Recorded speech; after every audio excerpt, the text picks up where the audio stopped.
সবাই মিলে Jamuna future park ঘুরতে গেছিলাম। সো হ্যালো এভরিওয়ান, আসসালামু আলাইকুম। কেমন আছেন সবাই? আশা করছি ভালো আছেন। আমরাও আল্লাহর রহমতে ভালো আছি। এই ভিডিওটা কয়েকদিন আগের। আমার বোনের হাজব্যান্ড আর আমার বোনের দুইটা ছেলে নিয়ে আমাদের বাসায় বেড়াতে আসছিল।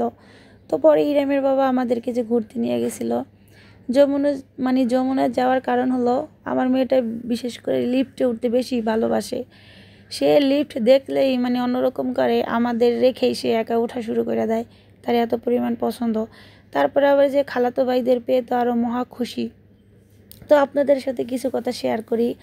আমরা 2 বোন 3 ভাই, আমি সবার বড়। পরে আমার বোন আমার 2 বছরের ছোট, ভাইরাও 2 বছরের ছোট বোনের ছোট ভাইরা।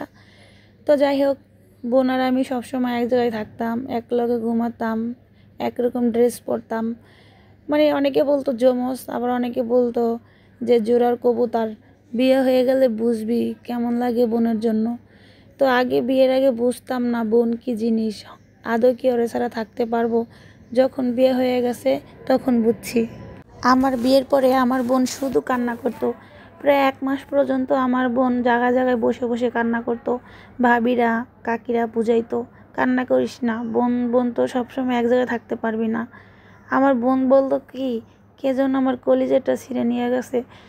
আমার বোন আমার প্রতি অনেকটাই দুর্বল ছিল। তো আমার বিয়ের আবার 8 মাস পরে বোনের বিয়ে হয়ে গেছে। বোনের হাজব্যান্ড আবার প্রবাসে ছিল। তো ওরা আবার তাড়াতাড়ি ভেবে নিচ্ছে, বোনের ছেলেরই তো 7 বছর পূর্ণ হয় নাই, 6 বছর চলতেছে। আর আমার মেয়েটার হলো 3 বছর। আমার বিয়ের 4 বছর পরে আমি ভেবে নিছি। তো যাই হোক, তো ইরামের বাবা আমাদেরকে আইসক্রিম কিনে খাওয়াইলো। তো ওই বোনের ছেলে 2টা মাশাল্লাহ আমার মেয়েটার সাথে অনেক মজা করলো, অনেক দুষ্টিমি করলো।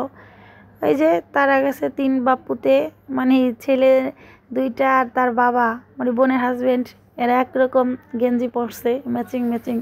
কিন্তু ইরামের বাবা আমি ইরাম, আমাদেরটা ম্যাচিং হয় নাই। ইরাম পরছে সাদা ড্রেস, আমি কালো বোরখা।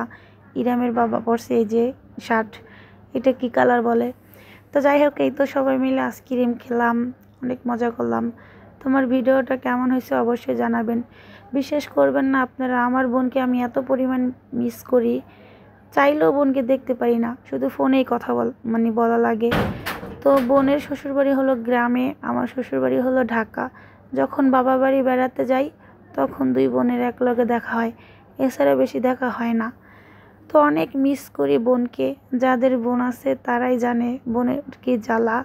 যারা সব সময় দেখতে পারে তারা তো ভালোই আছে আলহামদুলিল্লাহ। তো সবাই আমাদের জন্য দোয়া করবেন। আল্লাহ হাফেজ।